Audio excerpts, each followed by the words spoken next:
मैं आपको श्री कृष्ण की बेटियों के कुछ महत्वपूर्ण रहस्यों के बारे में संक्षेप में बता सकता हूँ। कृष्ण भगवान की बेटियों में सबसे प्रमुख और मशहूर नाम है श्रीमती राधा रानी। राधा रानी को कृष्ण की आत्मा माना जाता है और उनके भक्ति और प्रेम को माना जाता है। ब्रज की सबसे उत्कृष्ट प्रेम कहानी में से एक। राधा के अलावा कृष्ण की अन्य बेटियों के नाम हैं देवकी, यशोदा, सुभद्रा, लक्ष्मणा और तुलसी देवी। इनमें से प्रत्येक की अपनी विशेषता और महत्व है जो हिंदू धर्म में महत्वपूर्ण है। इन बेटियों के कई रहस्य हैं जो उनके चरित्र और भक्ति के संबंध में विवेचना करते हैं। यह रहस्यों में उनकी अनंत भक्ति, अपार साहस और दिव्य लीलाओं को समाहित करते हैं। कृष्णा भारतीय धर्म के एक प्रमुख आध्यात्मिक आदर्श और व्यक्तित्व हैं। उनके जीवन और उपदेशों में अनगिनत मोटिवेशनल मैसेज हैं जो हमें जीवन में सफलता की दिशा में मार्गदर्शन करते हैं। कृष्णा ने अर्जुन को भगवद गीता के माध्यम से कर्मयोग का उपदेश दिया, जिसमें कार्य करने का निष्काम भाव और कर्मफल के बिना कार्य करने की विधि शिक्षित की गई। ध्यान का महत्व कृष्णा ने बताया। समय समय पर अपने मन को नियंत्रित करना और भगवान की ध्यान में लगाना मानव जीवन के लिए आवश्यक है। उत्साह और प्रेरणा के लिए कृष्णा के उपदेश महत्वपूर्ण हैं। उन्होंने हमें कभी हार नहीं मानने और हमेशा उत्साहित रहने की सलाह दी। सहिष्णुता।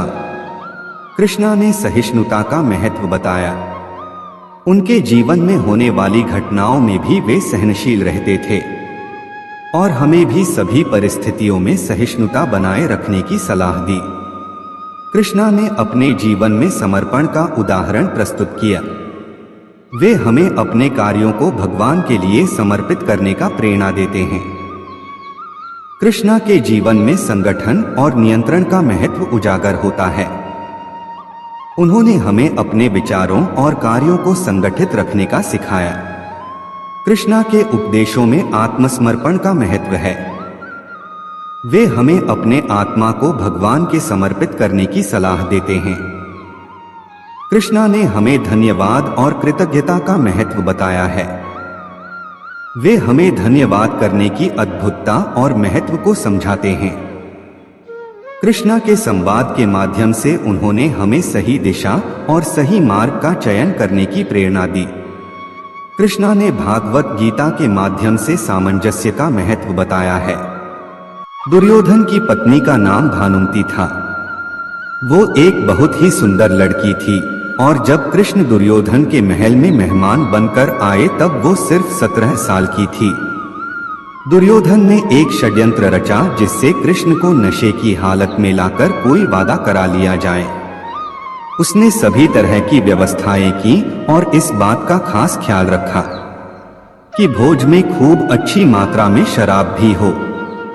दुर्योधन के दोस्त भी आए और सभी ने इतनी शराब पी कि वे सब नशे में धुत हो गए। पर कृष्ण ने अपने आप को शांत रखा और वे हर किसी को खुश करते रहे। इस सारे हंगामे में भानुमति ने भी कुछ ज्यादा ही पी ली। जितनी वो पी सकती थी उससे भी ज्यादा। वो एक युवा लड़की थी और उसे इन चीजों की आदत नहीं थी, तो वो नशे में बहकने लगी। कुछ समय बाद सभी लोग बहकने लगे और चीजें काबू से बाहर जाने लगी। भानुमति अपने पर काबू खो बैठी। वो कृष्ण से लिपट गई और उनके लिए अपनी इच्छा प्रकट करने लगी। कृष्ण ने उसे किसी शिशु की तरह संभाला और वे समझ गए थे कि स्थिति खराब हो चुकी थी।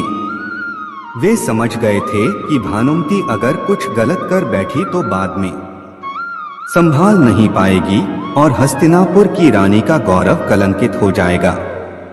इसलिए कृष्ण उसको उठाकर महल के अंदर ले गए और उसकी सास गांधारी के कक्ष में जाकर उनके हवाले कर दिया।